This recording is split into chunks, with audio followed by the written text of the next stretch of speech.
Você já deve ter ouvido falar que o Brasil é a pátria do espiritismo. Mas já se perguntou como e por que essa religião ficou tão popular por aqui? Como uma religião que nasceu através de mesas girantes lá na França, hoje é mais popular por aqui do que em seu país de origem? Nesse vídeo nós vamos mergulhar na história do espiritismo no Brasil. E já que você gostou da proposta do tema, comenta aqui embaixo se você já teve alguma experiência com essa religião.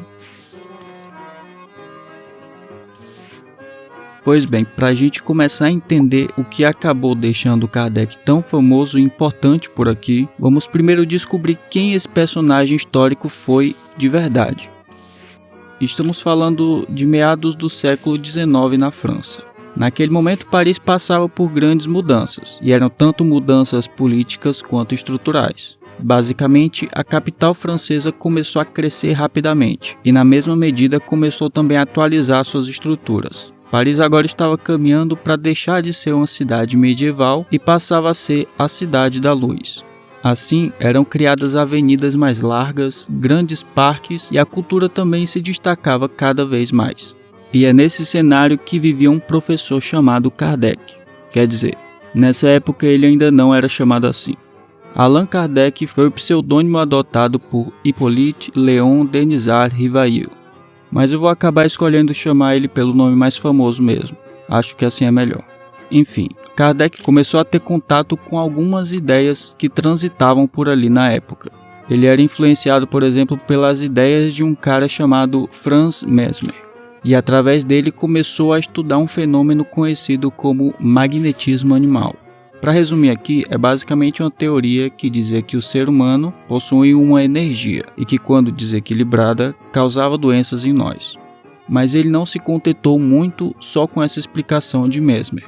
E aos poucos foi vendo sua curiosidade crescer cada vez mais a respeito dos efeitos do invisível no nosso corpo.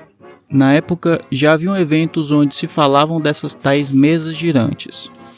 E eram, ao que tudo indica, meio que a diversão dos salões aristocráticos da época. Aliás, já se falava sobre efeitos sobrenaturais em outros lugares também. Um exemplo muito conhecido é o das Irmãs Fox, nos Estados Unidos. Pois bem, aos poucos, Rivail foi tendo mais contato com esse universo. E na medida em que começou a se interessar por esses efeitos estranhos, nasceu nele o interesse de catalogar e estudar esses fenômenos. E é nesse momento que se inicia sua caminhada para enfim criar o que conhecemos hoje como Espiritismo. E vamos lembrar de uma coisa, Kardec era um professor mesmo. Ele ensinava matemática, física, química, literatura e era entusiasta da defesa do ensino público. Então o interesse dele era unir de uma forma lógica o conhecimento da ciência ao mundo espiritual. E aí ele começou a se dedicar na tarefa de decodificar os sinais que os espíritos passavam através dos movimentos das mesas, por exemplo. Então, em 1857, Kardec lança seu primeiro trabalho com o intuito de desbravar esse novo mundo que havia descoberto. O nome era O Livro dos Espíritos. E esse viria seguido de outros 4 livros que juntos formam a base do espiritismo. Esses livros do francês fizeram tanto sucesso que conseguiram atravessar rapidamente o Atlântico, viajando para onde, inclusive, iria se tornar tão influente quanto nunca fora em seu país de origem. Hoje, basicamente, vivemos de consumir cultura americana. Mas como sabemos, a história é feita de ciclos. E na época do Império, nossa influência para tudo vinha da Europa, principalmente para as famílias mais ricas da época. A França, principalmente, representava o chique, o moderno em termos de elegância e sofisticação, mas também quando se tratavam de ideias. E uma ideia que rapidamente começou a se embrenhar no meio da elite brasileira foi justamente o espiritismo. Essa nova doutrina despertava curiosidade. Apesar do contato com o sobrenatural não ser exatamente uma novidade, essa forma de enxergar esse contato era uma novidade sim. E era novidade porque não se apressava em classificar os fenômenos imediatamente como coisa do bem ou coisa do mal. Ao invés disso, propunha um ar mais científico a essa experiência toda. Por aqui, os jornais foram os responsáveis por disseminar essa ideia. Isso porque a elite leu os jornais europeus, já que estavam mais interessados com o que vinha de fora. Ou seja, eles esperavam meses para poder ter acesso às novas tendências do mundo desenvolvido, já que os volumes tinham que atravessar o oceano de navio para chegar até aqui. E é até meio estranho parar para pensar nisso hoje em dia. Mas enfim, os primeiros exemplares dos escritos de Kardec não demoraram a chegar por aqui. E aí está aparecendo inclusive uma foto do diário de importação da época. E com a chegada desses livros no Brasil, rapidamente a curiosidade se transformou em organização. Em 1856 surgiu na Bahia a primeira instituição espírita do Brasil. Era um grupo chamado de Grupo Familiar de Espiritismo, e foi criado por Luiz Olímpio Teles de Menezes, um importante jornalista da época. E foi também através desse personagem, que era inclusive um homem cultíssimo. Ele falava várias línguas, foi professor, trabalhava na Assembleia Legislativa da Bahia, entre outras coisas. Foi através dele que surgiu o primeiro jornal espírita brasileiro, o Eco da Além-Túmulo, criado em 1869. Teles de Menezes acreditava que a imprensa, e na época só existia a imprensa escrita mesmo, era responsável por levar a palavra da verdade às pessoas. Com um discurso alinhado ao cristianismo, o espiritismo deu seus primeiros passos no nosso país. Mas aqui cabem ainda algumas perguntas, como por exemplo, por que essa doutrina funcionou aqui e lá na França praticamente caiu no esquecimento? E para responder essa pergunta, teremos que olhar sob outro ângulo, ou melhor, outros ângulos. Vamos aqui começar pela França. Como eu já citei antes, já havia um movimento de pessoas que se comunicavam com os mortos antes de Kardec, claro. Aliás, essa é uma prática bem antiga, na verdade.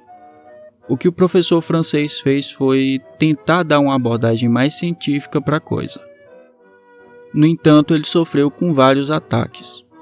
Diziam, por exemplo, que os movimentos das mesas eram causados pelas próprias pessoas que praticavam o ritual, e que tudo ali era fingido. E além da acusação de manipulação dos experimentos, outra coisa bem mais impactante impediu o crescimento do espiritismo por ali: a Igreja Católica. Não demorou muito para o Papa condenar essas práticas como necromancia e também proibiu os espíritas de se reunirem. Apesar de Kardec usar a teologia cristã como base, ainda assim afrontava diversos dogmas da Igreja, o que dificultou bastante que seu pensamento se espalhasse por toda a Europa. Mas, e se tratando de Brasil? Se o nosso país já era basicamente católico desde o descobrimento, como essa doutrina conseguiu fincar raízes por aqui? Bem, aqui eu consigo na verdade enxergar um monte de possíveis razões. E a primeira é que ficamos distantes demais para o Papa ter tanta influência. E não é só a distância geográfica. Na prática, o controle religioso era mais flexível por aqui do que por lá. Recentemente eu até fiz um vídeo sobre a história da maçonaria no Brasil. E lá fica claro que, mesmo os maçons sendo caçados do outro lado do continente, por aqui eles ficaram no máximo sem poder se reunir oficialmente. E mais, eles só tiveram problema de verdade quando resolveram se envolver com a política imperial. E já que o espiritismo, por sua vez, não tinha essa vertente política, corria menos risco de chegar a ser proibido de fato, mesmo com a igreja tendo tanta influência. Outro fator de extrema importância é que, enquanto na Europa, Kardec estava mais preocupado com a parte filosófica da doutrina, por aqui o movimento estava muito ligado à caridade e à assistência social, o que foi cativando cada vez mais as pessoas. Então, apesar das críticas de charlatanismo, que partiam principalmente do meio intelectual da época, a semente das ideias do professor francês haviam caído em terra fértil. O espiritismo encontrou no Brasil um ambiente muito particular e propício. A religiosidade popular brasileira sempre foi uma mistura de referências. Sempre tivemos por perto a fé católica, a cosmovisão indígena e as tradições africanas. E essas sempre acabam se misturando muito na nossa cultura como um todo.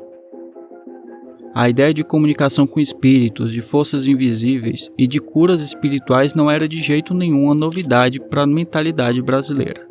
E essa adaptação à nossa realidade foi tão forte que o espiritismo brasileiro se distanciou em parte do modelo original francês.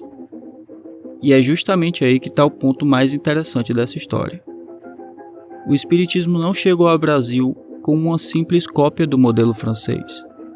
Ele foi reinterpretado e em muitos aspectos transformado.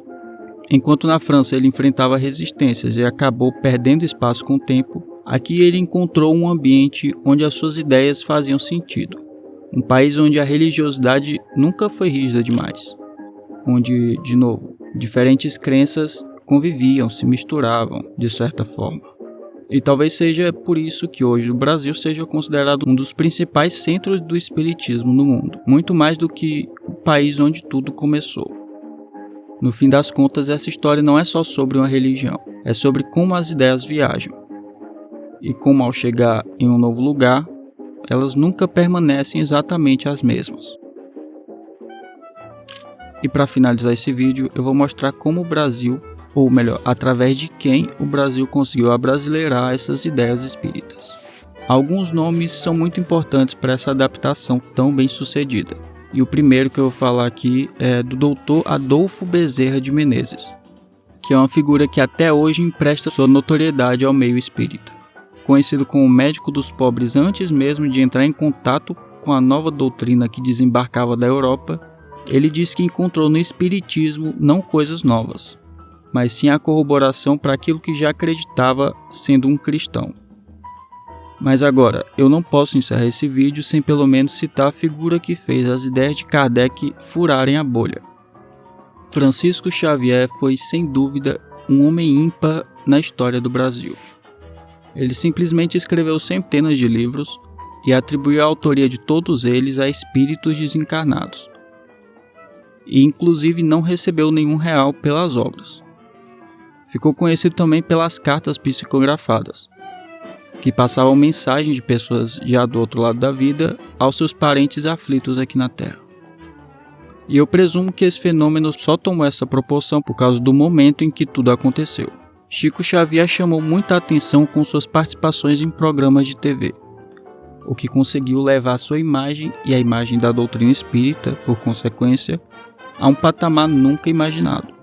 Dessa forma, com toda essa convergência de fatores, o espiritismo se tornou de vez uma das religiões mais populares do Brasil. Pois bem, se você gostou do vídeo, deixe uma avaliação positiva e comenta alguma coisa aí embaixo. Nos vemos num próximo vídeo com mais alguma curiosidade sobre a história do nosso país.